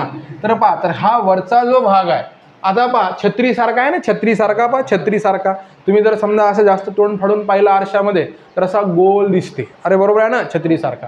मग आता पहा डेफिनेशन प्रॉपर करायची. वरच्या दातांच्या मागच्या बाजूपासून कंठापर्यंतचा छत्रीसारखा गोल घुमटाकार भाग म्हणजे कोण होय सांगा? तालू होय. तालू कळला, कुठून सुरू होत आहे? वरच्या दातांच्या मागच्या बाजूपासून सुरू होईल, बरोबर आहे. तर तो कुठपर्यंत चालला? कंठापर्यंत. म्हणजे तुम्ही जास्त जर तोंड फाडून पाहिलं 2 छिद्र दिसतात तुम्हाला. अरे बरोबर आहे ना. त्याच्यातली एक श्वास नलिका आहे, दुसरी कोण? अन्न नलिका आहे. हे लक्षात घ्या. मग तालू क्लिअर झाला. आता काय झाला? तालू. मग आता जर समजा आपण या ठिकाणी तालू जर असं म्हणत असू, ह्या तालूला आपल्याला काय घ्यायचं आहे सर? सेंटर घ्यायचं आहे. अरे बरोबर आहे ना. हे काय म्हणून सांगा? तालूला आपण काय म्हणून सांगा? सेंटर घ्यायचं आहे, असं आपण कन्सिडर करू. लक्षात घ्या, सेंटर घ्यायचा आहे. मग आता सेंटर तालूचा कसा घ्यायचा? समजा आता ही एखादी मुलगी असेल. अरे बरोबर आहे ना, हे लक्षात घ्या. ही मुलगी असेल, हे पहा, ही आता तुमची मैत्रीण होय. अरे बरोबर आहे, तुमच्याकडे पाहत आहे. आता हे तुमच्याकडे पाहते, तालूचा सेंटर घ्यायचा. ह्या छत्रीला दांडी लावायची. कुठे लावायची सांगा पटपट? आणि आता हा जर तालू असेल, दांडी कुठे लावायची? इथं लावायची का? पटपट हो नाही सांगा. इथे लावायची, इथे लावायची, इथे लावायची. कुठे लावायची? इथे लावा लागेल ना, लावा लागेल इथे. हा नक्की, हे इथे लावायची. म्हणजे हे इथे जर इकडे जर दांडी लावायची असेल सर, हे इथं लावा म्हणा, इथं. बरोबर आहे ना, ही इथं लावायची ना दांडी, बरोबर आहे. मग तो तालूचा सेंटर झाला, आपल्या कवटीचा सेंटर. समजत आहे? पहा इथून जर समजा हावडीनं खेळा मारला लांबवाला, समजत आहे की बरोबर तो कुठे येईल सांगा? तालूपाशी येईल. समजत आहे? तर अशा पद्धतीनं आपण लक्षात घ्यायचं की आता पहा, हे पहा आपण कसं कन्सिडर करू. मग एक पहिल्यांदा पहिला कंटेंट तुम्हाला एक समजला. कोणता समजला सांगा? तालू. तालू कुठून कुठपर्यंत ते सांगा पटपट सांगा. वरच्या दातांच्या मागच्या बाजूपासून तर कुठपर्यंत सांगा? कंठापर्यंतचा गोल घुमटाकार भाग. कसा? गोल घुमटाकार भाग म्हणजे कोण होय? तालू. बरोबर आहे. आता आपण इथे काय केलेलं आहे? तालूला सेंटर घेतलेला आहे, बरोबर आहे का? तालूला काय घेतला सांगा? सेंटर घेतला. म्हणून मग इथे डेफिनेशन दुसरी संकल्पना शिकवतो. त्या दुसऱ्या संकल्पनेचं नाव आहे मूर्धा. मूर्धा ध धनुष्याचा. समजला का? ध धनुष्याचा, ध धनवान, ध धनवती. अरे बरोबर आहे ना. पहा इथे दवतीचा वापरायचा नाही, मूर्धा. समजला का? म्हणजे उच्चारामध्ये व्यवस्थित ठेवा. मूर्धा म्हटलं की पूर्ण कार्यक्रमच बदलतो, हे लक्षात ठेवा. तर आता पहा मूर्धा. आता मूर्धा म्हणजे कोण होय? 2 शब्दात संपवू. अरे बरोबर आहे ना, 2 शब्दात संपवू. कसं सर? तर हे पहा, तालूच्या मध्याला, तालूला मध्ये घेतला का नाही रे? तालूला मध्ये घेतला का नाही? घेतला ना सर म्हणा. तालूला मध्ये तर दिसला आम्हाला आत्ताच. हे मग इथे एवढंच फक्त तालूच्या कोणाला? मध्याला. तालूच्या मध्याला मूर्धा असे म्हणतात. पहा समजत आहे का मला सांगा? तालूच्या मध्याला काय सांगा? मूर्धा असे म्हणतात. तालूच्या मध्याला मूर्धा असे म्हणतात. झालं, 2 कन्सेप्ट शिकले तुम्ही. पहा पहिली सांगा, पहिले काय शिकले? तालू. आता काय शिकले? मूर्धा. तालू म्हणजे वरच्या दातांच्या मागच्या बाजूपासून तर कंठापर्यंतचा गोल घुमटाकार भाग म्हणजे कोण होय? तालू होय. बरोबर आहे, लक्षात घ्या. आणि काय म्हणून सांगा, तालूच्या मध्याला मूर्धा असं म्हणतात. आता मला काही कन्सेप्ट सांगा, मूर्धेमुळे काय झालेलं आहे ते सांगा. मूर्धेमुळे काय झालं?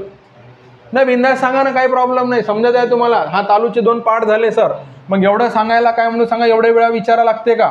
पटपट सांगायचं की तालूचे काय म्हणून सांगा 2 पाठ झाले. दिसताय ना, बाकीच्यांना आणखी कळलं नाही काय झालं ते. बाबू हे एवढे झाले ना 2 तुकडे, एक इकडे एक तिकडे.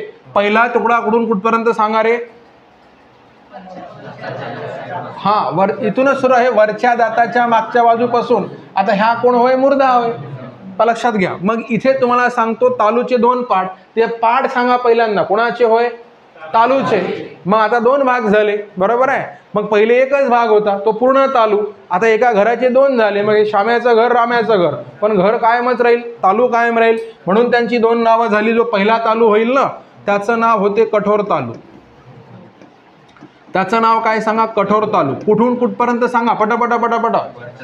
हा, वरच्या दातांपासून, वरच्या दातांच्या मागच्या बाजूपासून तर कुठपर्यंत सांगा? मूर्धेपर्यंत. पहिला भाग इथपर्यंतच होईल ना, मूर्धेपर्यंत. समजत आहे का? सुरू कुठून होईल? वरच्या दातांच्या मागच्या बाजूपासून तर मूर्धेपर्यंतचा भाग म्हणजे कोण होय? कठोर तालू होय.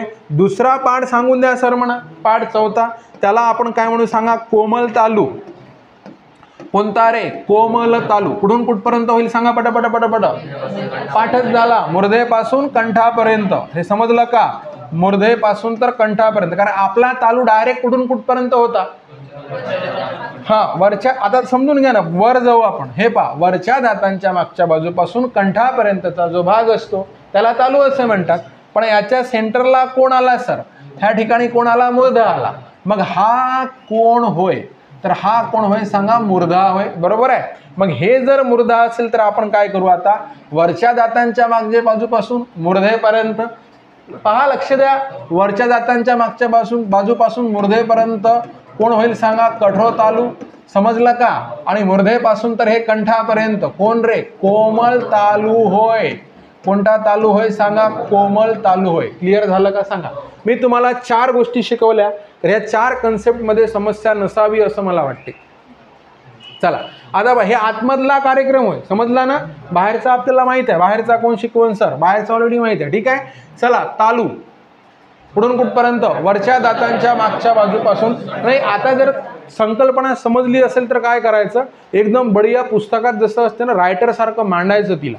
कारण रायटर जसं आपल्याला उल्लू बनवतो ना तसंच आपण आयोगाला बनवायचं. समजत आहे? आयोगाला वाटलं पाहिजे काय पोरगा आहे रे, वर्ड टू वर्ड पाहिजे असं पाठ आहे लेखाला. बरोबर आहे, असं झालं पाहिजे. वरच्या दातांच्या मागच्या बाजूपासून कंठापर्यंतचा जो छत्रीसारखा गोल घुमटाकार भाग असतो त्याला तालू असे म्हणतात. बरोबर आहे. आयोगाला वाटलं पाहिजे भयंकर अभ्यास केला बा. बरोबर आहे. नाही, पण आम्हाला कन्सेप्ट माहिती आहे ना काय होते ते. दुसरं काय म्हणून सांगा? मूर्धा कशाला म्हणतात? विचार म्हणा तू, मूर्धा कशाला म्हणतात? मग आपण काय म्हणू? मला वरच्या दातांच्या मागच्या बाजूपासून, सॉरी इथे नाही हा, लक्षात घ्या, तालूच्या मध्याला मूर्धा असे म्हणतात. बस इथे एवढंच हा. पहा, कठोर तालू. पुन्हा आपलं सुरू काय? वरच्या दातांच्या मागच्या बाजूपासून मूर्धेपर्यंतचा जो भाग असतो त्याला कठोर तालू असे म्हणतात. कोमल तालू मूर्धेपासून तर कंठापर्यंतचा जो भाग असतो त्याला काय म्हणून सांगा? कोमल तालू असे म्हणतात. मला सांगा, क्लिअर झालं एवढं सर्व? तर आता पहा, हे जर सिस्टम इथे जर आपण पाहतो म्हटलं तर आता तालूला जर समजा आपण कन्सिडर करतो म्हटलं तर हे असं आपण हे वरचं ओट आहे त्याच्या खाली दात हे, इथून आपण तालूची काय सांगा सुरुवात करू आणि इकडे घेऊन येऊ. बरोबर आहे. पहा, आणि इथे सेंटरला काय घेऊ सर? मूर्धा घेऊ. बरोबर आहे. मग इकडला कोणता तालू होईल रे दादा? हा कठोर तालू होईल. आणि हा जो आहे तो कोणता सांगा? कोमल तालू होईल. एवढं समजलं सर्वांना? पहा, चला 4 कन्सेप्ट ओके आहे का? चला ठीक आहे, पुढे जाऊ. हा, पुढचा मुद्दा आता तुम्हाला सांगतो दंत तालव्य.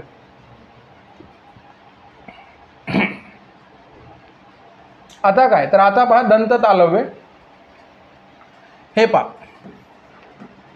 हे समजूनच घ्या. लक्षात घ्या, दंत तालव्य ह्यांनाच काय म्हणतात माहिती आहे का? वर्थ्य ध्वनी. वर्थ्य. वाचता जर येत नसेल तर मी कसं वाचायचं तेही सांगतो. हे पहा, आता ज्याच्यावर काय सांगा रफार असते त्याच्या आधी रचा उच्चार करायचा केव्हाही. अरे समजते ना, पा त्याच्या आधी हे पा, हे वाचा वर्ण. आता वर्ण वाचता येत नसेल तर त्याला वरण म्हणा, बरोबर आहे. आणि मग त्याला फास्ट वाचा बुलेट ट्रेन सारखं. समजलं का? हे समजत आहे उच्चार कसा होतो, म्हणजे ज्याच्यावर तो रफार आहे त्याच्या आधी होतो. समजत आहे का? इथे 2 अक्षरी शब्दामध्ये तुमचं जमते, वर्ण, पर्याय, मर्यादा. अरे समजत आहे का? हे शब्द जमते. पण जेव्हा पुन्हा 4-4, 5-5 अक्षरी निर्भर्त्सना असा शब्द आला की वाचताना वाटते नेमकं का वाचू याले. अरे बरोबर आहे ना? अशी परिस्थिती. उच्चार आधी करायचा, वाचता लिहितानाचे प्रॉब्लेम आहे पुढे क्लिअर करून देईल. मग आता र ला बाजूला सोडा. तर हे तर समजलं तुम्हाला. काय समजलं? वत्स. अरे बरोबर आहे ना? वत्स. आणि त्याच्यावर रफार आहे त्याच्या आधी म्हटलं, समजलं. मग आता काय होईल रे? हा आता वाचा ना, वर्त्स. वर्त्स. अरे समजत आहे ना? असं वाचायचं ते. नाही आता काहीच्या काही वाचून गेले तर मग काय फायदा होईल शिकण्याचा, बरोबर आहे.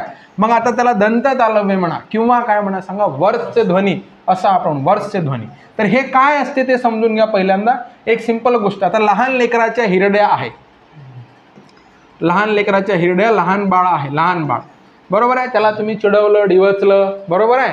तर त्याने जर समजा त्याला दात अजिबात आलेले नाही आणखी, आणि मग ते रागारागाने येऊन तुम्हाला चावत आहे, काही परिणाम तुमच्यावर नाही. कारण दात नाही सर म्हणा, बरोबर आहे ना? दात नाही आहे, बरोबर आहे. दात आल्यावर चावलं तर 2-4 झापडा आणून देतं. अरे बरोबर आहे ना?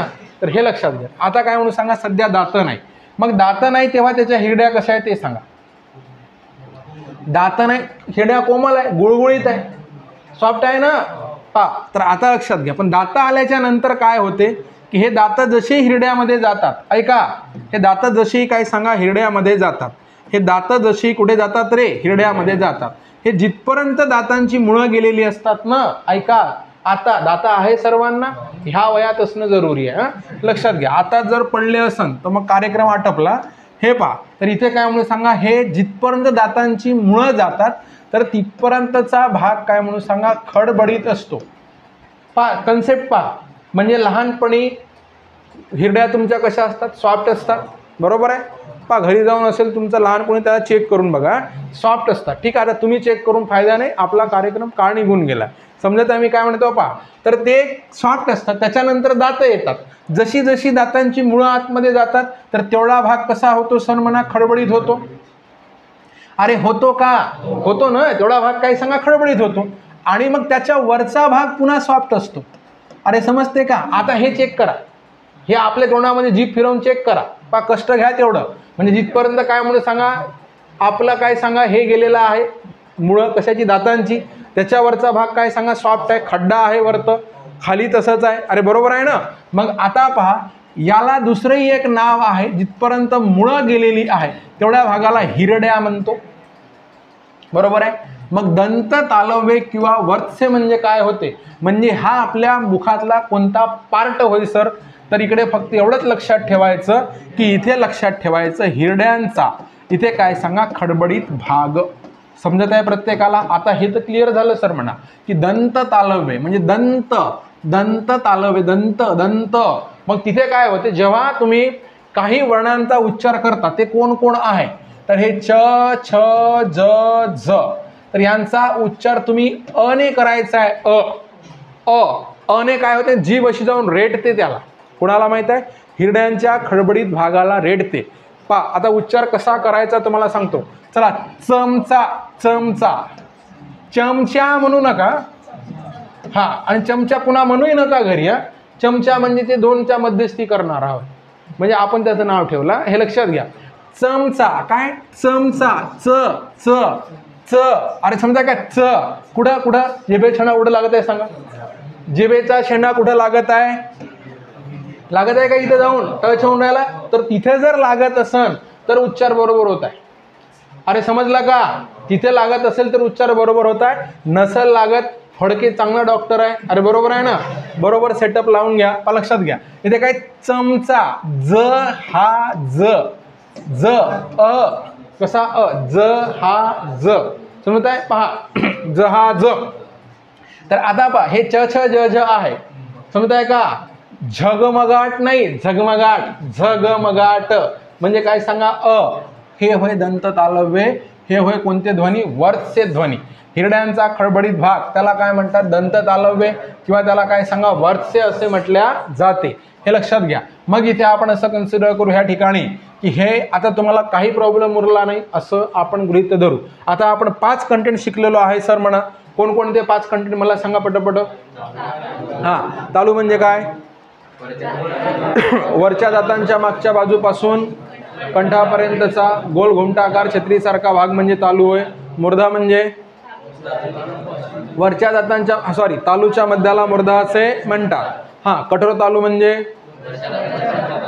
वरच्या दातांच्या मागच्या बाजूपासून तर मुर्देपर्यंतचा भाग म्हणजे कोण होय? कठोर तालू आहे. कोमल तालू म्हणजे हां, मुर्देपासून तर कंठापर्यंतचा भाग म्हणजे कोमल तालू होय. बरोबर आहे. आणि आता सांगा की दंत तालव्य किंवा वरचे भाग म्हणजे काय होय? हिरड्यांचा खडबडीत भाग म्हणजे कोण आहे? दंत तालव्य किंवा वरचे भाग होय. असं लक्षात ठेवायचं. आता तुम्हाला मुखाच्या आतमधला जो कार्यक्रम आहे तो सर्व समजला. अरे समजत आहे ना? जेवढं आपल्याला काय सांगा समजलं असं आपण इथे काय करू सांगा? कन्सिडर करू. मुद्दा समजत आहे प्रत्येकाला? चला थोडंसं पुढे जाऊ आणि आता आपण काय बघणं सुरू करू माहिती आहे का? की आता हे कुठून कुठून काय काय तयार होतात त्याचे प्रकार आपण काय सांगा बघणं सुरू करू. हे लक्षात घ्या. पहा. हां, चला इथे पहा. आता आपल्याला पाहायचे आहे कोण सांगा? कंठ्य वर्ण. कोणते वर्ण सांगा? कंठ्य वर्ण. आता कंठ्य वर्ण कसे असतात ते लक्षात घ्या. कंठ्य वर्ण प्रकार पहिला कंठ्य वर्ण. हे पहा इथे काय म्हणून सांगा? कंठ्य वर्ण. कंठ्य. मग कंठ्य याचा अर्थ होतो कंठ आणि कंठ म्हणजे होते गळा. एवढं समजलं का? मग हे हा आपला कोण होय सांगा? गळा. अरे समजत आहे ना? या ठिकाणी इथे आपण असं कन्सिडर करू. हा कोण सांगा? गळा. लक्ष द्या. कंठ म्हणजे गळा. पहा मग कंठातून निघणारे ते कंठ्य वर्ण होय. सिंपल. कंठातून निघणारे ते कोण होय सांगा? कंठ्य वर्ण होय. कंठातून निघणारे ते कंठ्य वर्ण होय. झालं. मग आता काय होते? नेमकं कंठ्य वर्ण निघत असताना तुम्हाला एक स्थिती समजली पाहिजे की आपल्या मुखाची जिभेची पोझिशन काय असते ते समजणं जरुरी आहे. आता तुम्ही चूप असता. चूप असताना काय सांगा? ओठावर ओठ ठेवलेले असतात. बरोबर आहे. म्हणजे हे ओठावर ओठ असणे सुद्धा भाग्याची गोष्ट आहे. ठीक आहे. काही काही लोकांना तिथं ओठावर ओठ हे असे म्हणजे दातं येतात. बरोबर आहे. काजूसारखे दातं असे बाहेर आलेले असतात. समजत आहे? मग ते ओठावर ओठ काही काही लोकांच्या म्हणजे तिथेही समजून घ्या.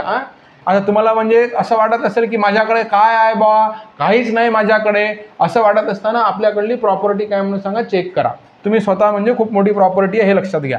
माहीत आहे आपल्या मानवी शरीरामध्ये किती हजार रक्तवाहिन्या असते रे? 97,000. 10-12 वेळा प्रश्न विचारून टाकला सर्व परीक्षांना. किती हजार रक्तवाहिन्या असते? 97,000. माहीत आहे?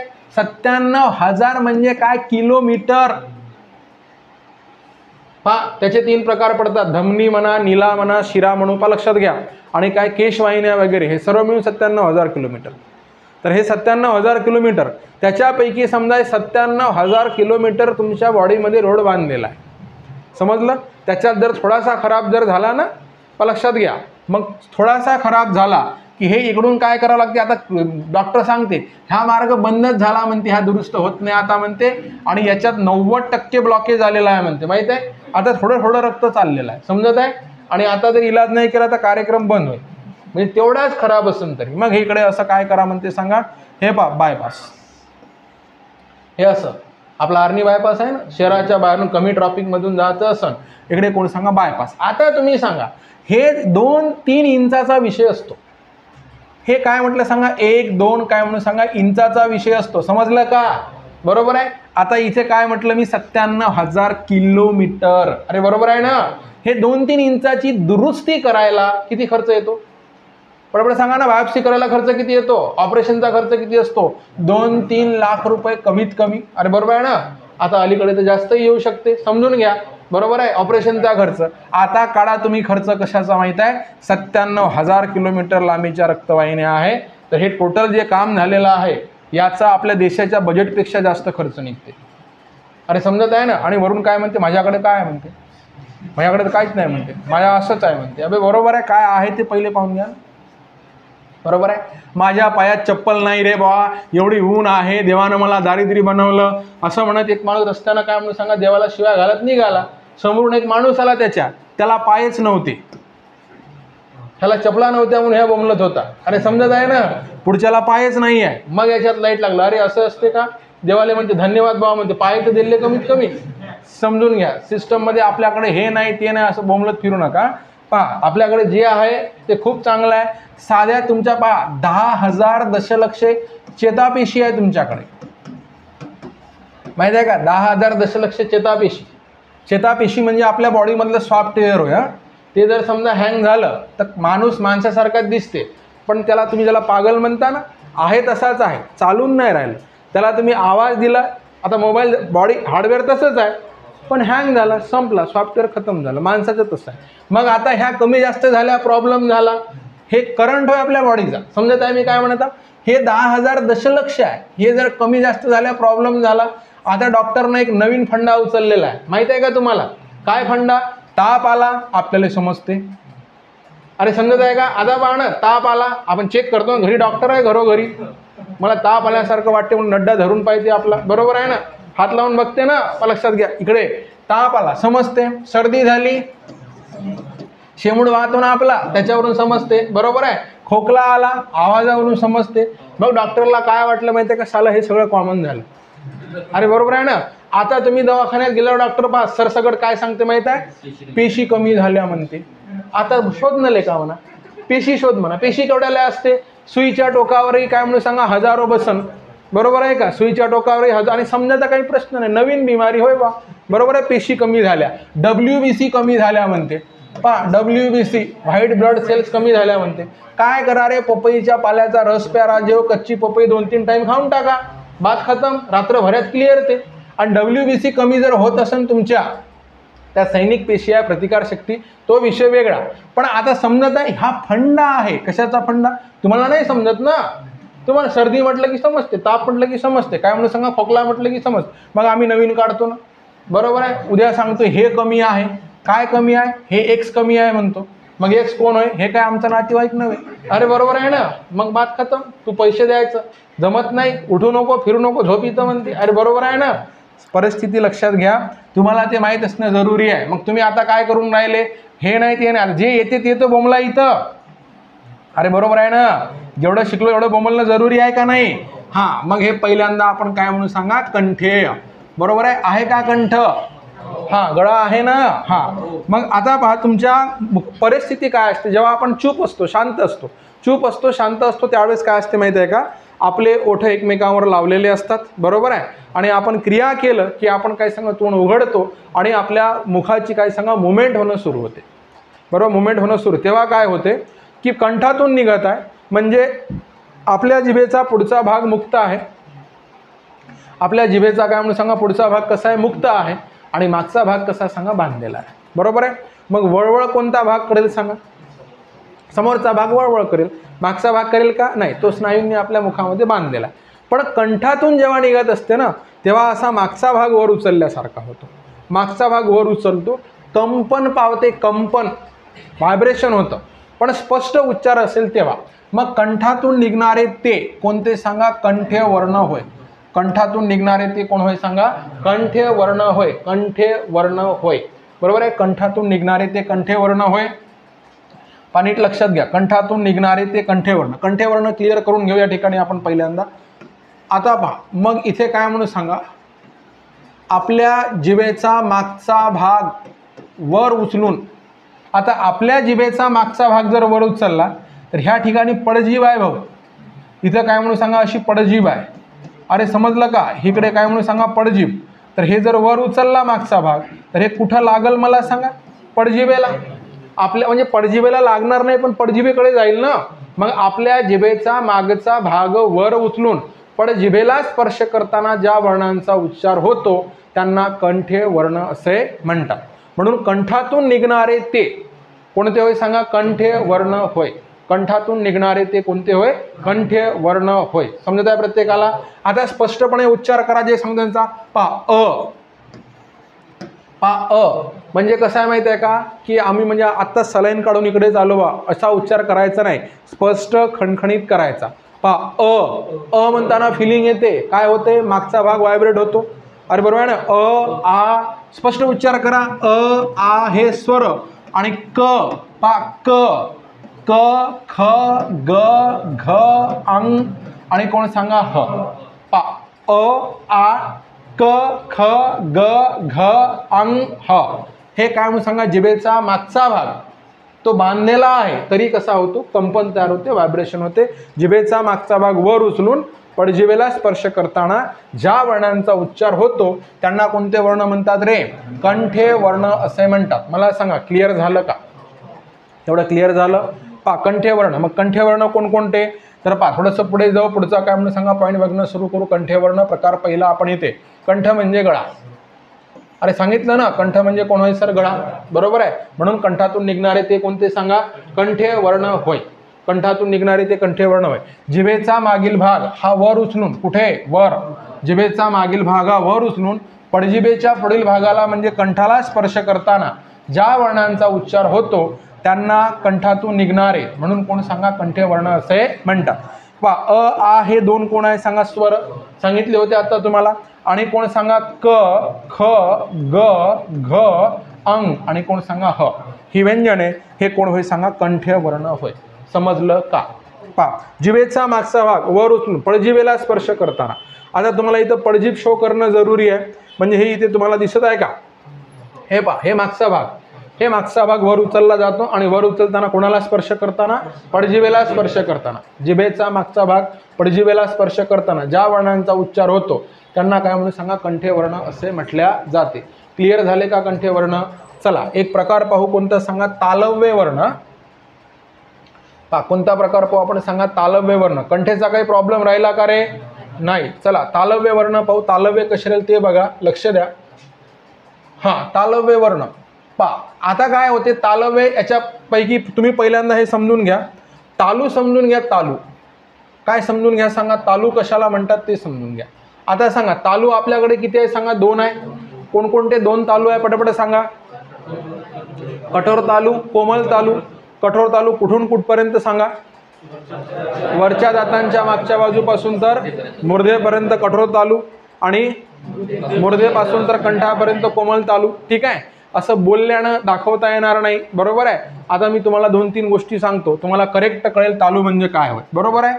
तर याच्यापैकी आपण कोणत्या तालूची गोष्ट करत आहोत सर, तर काय सांगा, कठोर तालूची गोष्ट करत आहोत. कोणत्या तालूची? कठोर तालूची. ठीक आहे. आता चॉकलेट खाल्ला आहे का तुम्ही कधी? पहा हा मी विचारलेला प्रश्न होय. कोणता?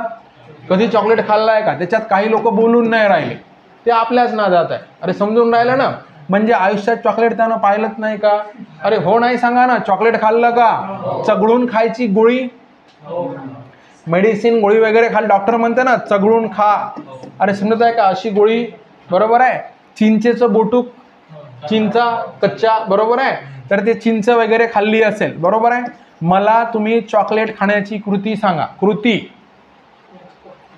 हा कृती कशी कृती करायची चॉकलेट खाताना आपण? हा डायरेक्ट खाणे हा प्रकार करू नका. पहिले विकत घ्या लागा ना, लक्षात घ्या. पहिले चॉकलेट घ्या आणि तरी पुन्हा डायरेक्ट खाऊ नका. त्याचं जे रेफर असते काढून टाका. अरे बरोबर आहे ना. ते त्याचं पॉलिथिन वगैरे जे काही असेल ते काढा आणि काढल्यानंतर तुम्हाला वाटत असेल, बरोबर आहे, की तुम्ही काय करता, पहिल्यांदा त्याला जिभेवर ठेवता. बरोबर आहे. हे पहा करेक्ट सांगतोय. तुम्ही मनन करा त्याच्यावर. जिभेवर ठेवता, जिभेवर ठेवता आणि त्याला वर उचलता. असं क्रेन कसं वर उचलतं असं त्याला जिभेवर ठेवून वर उचलता, वर उचलता आणि त्याला आपल्या वरच्या दातांचा जो खडबडीत भाग आहे, 1 रुपया खर्च करा घरी जाताना, तालू समजेल. अरे बरोबर आहे ना. वरच्या दातांचा जो खडबडीत भाग आहे, खडबडीत भाग, त्याच्या मागे खड्डा आहे, तिथं सेट करता. बरोबर आहे का? त्याच्या मागे जो खड्डा आहे ना, सेट करता आणि मग खालून त्याला काय सांगा, चाटून चाटून चाटून त्याला कमी करता. बरोबर आहे. पण मग पुढे पुढे काय होते माहिती आहे का, रिस्क वाढते.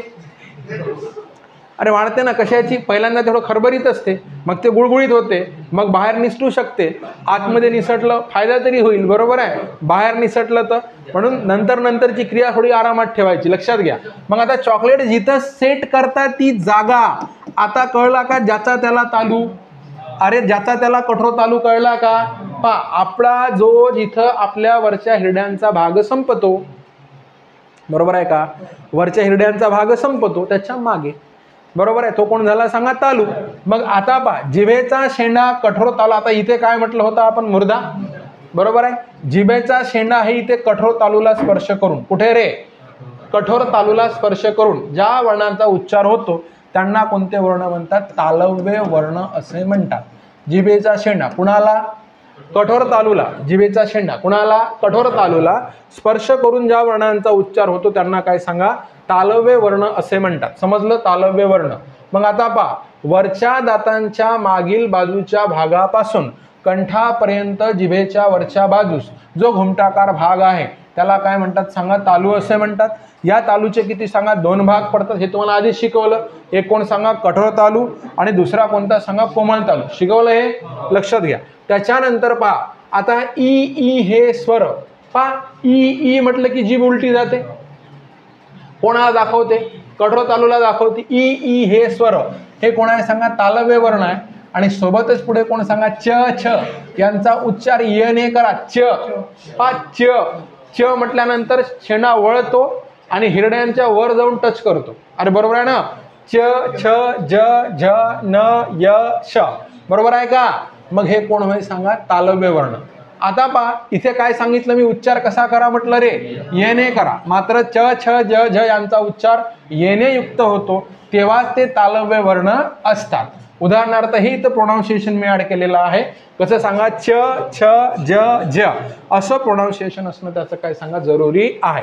मला सांगा, तालव्य वर्णापर्यंतचा कार्यक्रम ओके आहे? आपला कोणते कळले सांगा? कंठे वर्ण समजले आणि तालव्य वर्ण समजले. कंठ तालू सर्व काही समजलेलं आहे. ठीक आहे, चला इथे थांबू. बाकीचं आपण उद्या लागू. ठीक आहे.